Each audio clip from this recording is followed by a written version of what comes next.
Hello guys, welcome to allrounder siblings. जैसा कि आप सभी जानते हैं, हम 7th क्लास की आईसीएसई बोर्ड बायोलॉजी हम पढ़ रहे हैं, जिसमें से ऑलमोस्ट ऑल चैप्टर्स कंप्लीट हो चुके हैं। सेकंड चैप्टर का लास्ट पार्ट आज हम कवर करेंगे। उससे पहले स्टार्ट करने से पहले मैं आपको इंट्रोडक्शन दे देती हूँ कि हमने क्या क्या कंप्लीट कर लिया है।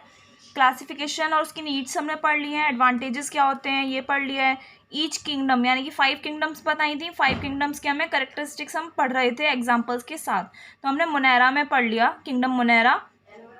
उसमें क्या है, बैक्टीरिया के बारे में पढ़ा था, शेप, यूजफुल बैक्टीरियाज होते हैं, हार्मफुल बैक्टीरियाज होते हैं, वो सब पढ़ा। फिर हमने किंगडम प्रोटिस्टा पढ़ी, जिसमें अमीबा का स्ट्रक्चर और लाइफ प्रोसेस पढ़ी थी कि वो न्यूट्रिशन, लोकोमोशन, रेस्पिरेशन, एक्सक्रीशन और बाइनरी और मल्टीपल फिजन से रिप्रोडक्शन कैसे करते हैं, हमने वो पढ़ा था।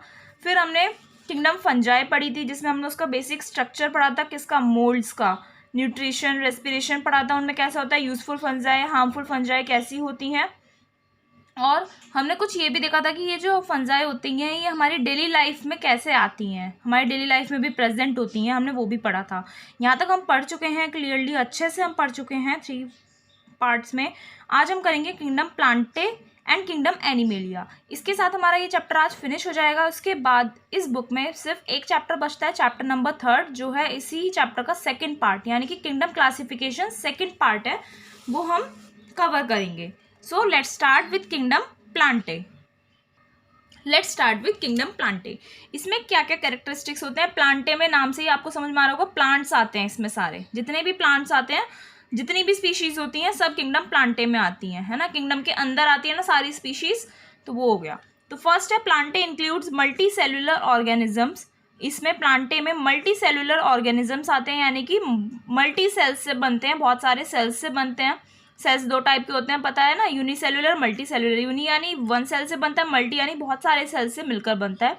Accept for some primitive relatives of algae, algae की कुछ अदर स्पीशीज होती हैं एल्गे की, उन्हें छोड़कर प्लांटे में मल्टी सेल्युलर ऑर्गेनिजम्स आते हैं।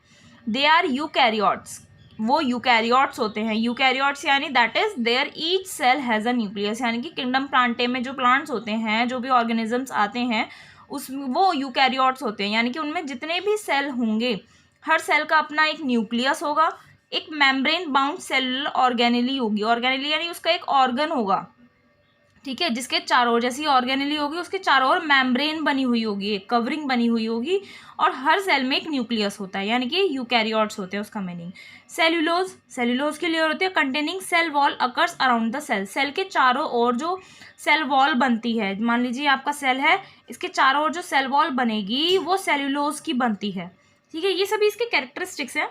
नेक्स्ट है अ मैच्योर प्लांट, जो एक प्लांट पूरा मैच्योर हो जाता है, कॉमनली पजेसेस अ सिंगल, उनमें कॉमनली क्या होता है, एक सिंगल लार्ज सेंट्रल वैक्यूल होता है। सिंगल एक ही होता है, सिर्फ 1 बहुत बड़ा सेंट्रल वैक्यूल होता है, जो बाउंडेड होता है, यानी कि उसकी बाउंड्री बनी होती है किससे, टोनोप्लास्ट, इसकी मेम्ब्रेन होती है, ठीक है। जैसे लार्ज सेंट्रल वैक्यूल है, इसकी जो मेम्ब्रेन्स होती है वो किसकी बनी होती है, टोनोप्लास्ट की बनी हुई होती है, बाउंडेड होती है उससे।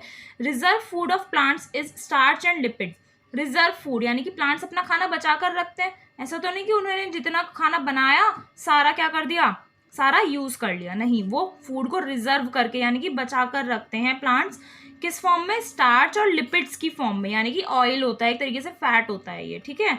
इन ऑल प्लांट सेल्स, जितने भी प्लांट सेल्स होंगे उनमें डबल मेम्ब्रेन सेल ऑर्गेनेलीज पाई जाती है, यानी जिन पर डबल लेयर होती है सेल ऑर्गेनेल, डबल मेम्ब्रेन की, ठीक है। उस मेम्ब्रेन को हम क्या कहते हैं, प्लास्टिड्स कहते हैं।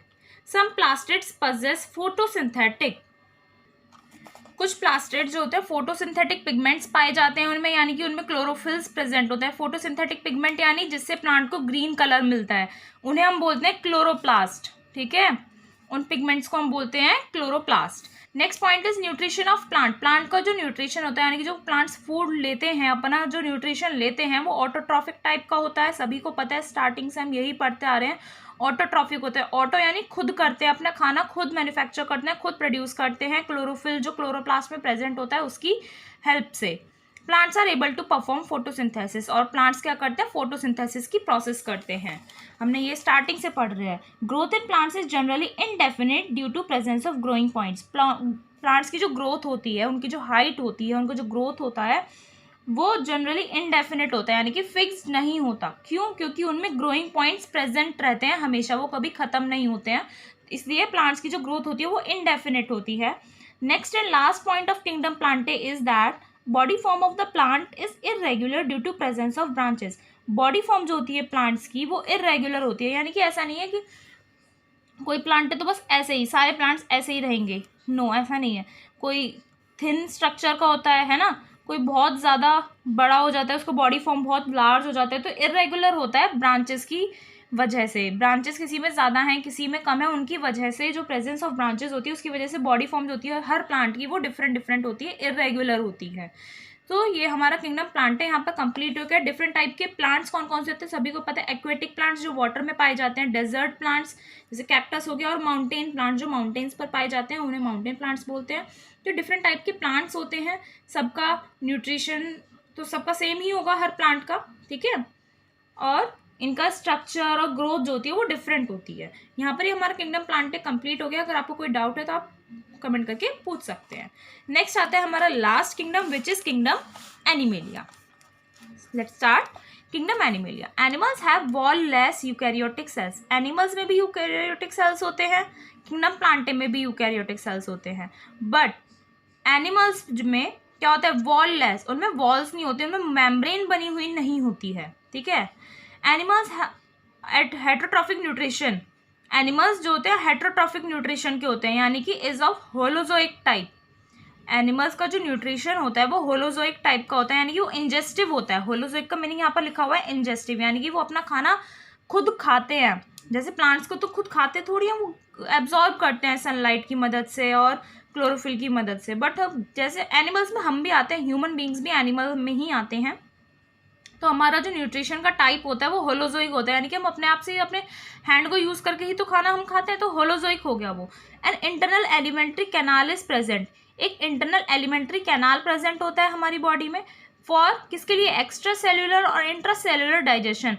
बॉडी में डाइजेशन के लिए एलिमेंट्री कैनाल प्रेजेंट होता है जो हमारी बॉडी के अंदर होता है, और फूड का एब्जॉर्प्शन भी करता है वो एलिमेंट्री कैनाल। पूरा डाइजेशन प्रोसेस भी उसी में होता है, एब्जॉर्प्शन भी उसी में होता है ना एलिमेंट्री कैनाल में।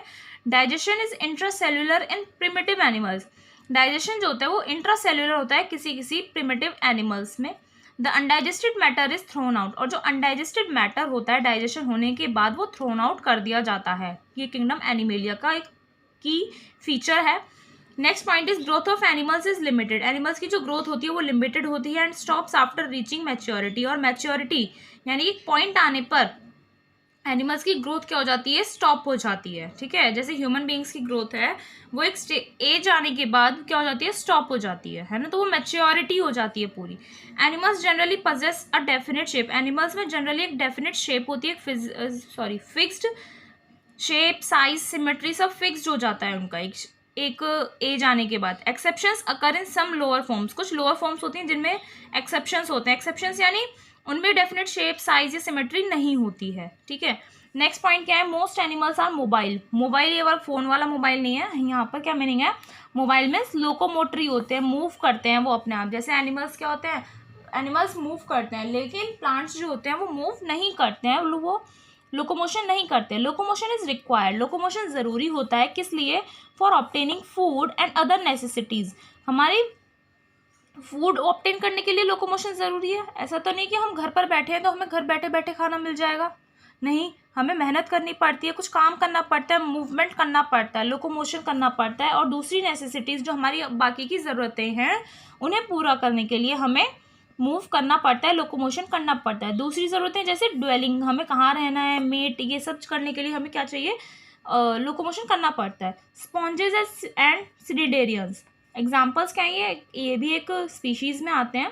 ये मोबाइल होते हैं, यानी कि ये घूम सकते हैं, मूवेबल होते हैं, ठीक है। टेंटिकल्स हाइड्रा में प्रेजेंट होते हैं एंड फ्लैजेला होते हैं कैनोसाइट्स एंड स्पॉन्जेस। स्पॉन्जेस में क्या प्रेजेंट होता है जिसकी मदद से मूव करते हैं, वो फ्लैजेला। स्पॉन्जेस में फ्लैजेला, और टेंटिकल्स जो है आपके हाइड्रा में प्रेजेंट होते हैं, ठीक है, जिससे वो मूव करते हैं। मूवमेंट्स अकर इन एनिमल्स, एनिमल्स में जो मूवमेंट होता है वो मस्कुलर सिस्टम की हेल्प से होता है। Information is conveyed to different parts of the body, information body के डिफरेंट पार्ट्स को दी जाती है by nervous system, nervous system के through. Which also provide stimulus to muscles for contraction, जो स्टिमुलस भी प्रोवाइड करता है मसल्स को कॉन्ट्रैक्शन के लिए। यानी कि आप मस्कुलर सिस्टम भी होता है एनिमल्स में, और क्या होता है, नर्वस सिस्टम होता है। नर्वस सिस्टम से क्या होता है, पूरा आपका इन्फॉर्मेशन कन्वे होती है बॉडी के डिफरेंट डिफरेंट पार्ट्स में। कैसे इन्फॉर्मेशन कन्वे होती है, सिंपल सा एग्जांपल है, सबसे कॉमन एग्जांपल है। आप किचन में कुछ काम कर रहे हैं, आपने कुछ गर्म बर्तन पकड़ लिया एकदम से, तो आप एकदम से आप अपना हाथ झटके से पीछे लेते हैं। क्यों लेते हैं, क्योंकि आपके नर्वस सिस्टम ने इतना एक्टिव है कि उसने कुछ ही सेकेंड्स में क्या कर दिया, आपके ब्रेन को इंस्ट्रक्शंस भेजे कि ऐसा हुआ है, तो उसे क्या करना होता है, आपको क्या हाथ को आपको पीछे करना होता है। तो ये सभी मूवमेंट्स किस में आते हैं, किंगडम एनिमेलिया में आते हैं। एनिमल्स के फीचर्स हैं यहाँ पर। नेक्स्ट एंड लास्ट फीचर क्या है, animals have organisation of cellular tissue organs and organ system. Animals का ऑर्गेनाइजेशन किस तरीके से होता है, सबसे पहले स्टार्टिंग में ही बताया फर्स्ट चैप्टर के कि सेल बनता है, सेल से बहुत सारे सेल्स मिल गए, टिश्यूज बन गए, टिश्यूज से एक ऑर्गन बनता है, और पूरे ऑर्गन बनने से ऑर्गन सिस्टम बनता है। तो ऐसा एनिमल में ऑर्गेनाइजेशन जो होता है लेवल ये वाला फॉलो होता है। ठीक है, ये ऊपर नीचे नहीं होता है, सीरीज में ही याद करना होगा आपको, cellular tissue organs and organ system. ठीक है, पूरा उससे एक ऑर्गेनिज्म बिल्डअप हो जाता है। तो यहाँ पर ही हमारा किंगडम एनिमेलिया फिनिश हो जाता है। यहाँ पर आपको डिफरेंट टाइप्स ऑफ एनिमल्स दिखाए हैं, जैसे फ्रॉग, शार्क, स्पॉन्जेस। स्पॉन्जेस भी आएंगे एनिमल्स में क्योंकि ये मूव कर सकते हैं, लोकोमोटिव होते हैं ये। ठीक है, तो यहाँ पर ही हमारा चैप्टर फिनिश हो गया है। यहाँ पर देखिए आपके बुक में एक साइंटिस्ट जिनका नाम है कार्ल लिनेयस, जिनका बर्थ हुआ था 1707 में और डेथ हुई 1778 में। तो इनके बारे में दिया हुआ है, क्या दिया हुआ है ये पढ़ते हैं। Carl Linnaeus also known as Carolus Linnaeus, इनका दूसरा नाम क्या है, Carolus Linnaeus was a Swedish botanist. Sweden में बॉटनिस्ट थे, and often called as father of taxonomy, और इन्हें कभी कभी फादर ऑफ टैक्सोनॉमी भी बोला जाता है। He is known for his system of naming, ranking and classifying organisms. उन्हें किस लिए जाना जाता है, क्योंकि उन्होंने नेम करना, रैंकिंग देना और ऑर्गेनिजम्स को क्लासीफाई करने का सिस्टम उन्होंने प्रिपेयर किया था, बनाया था।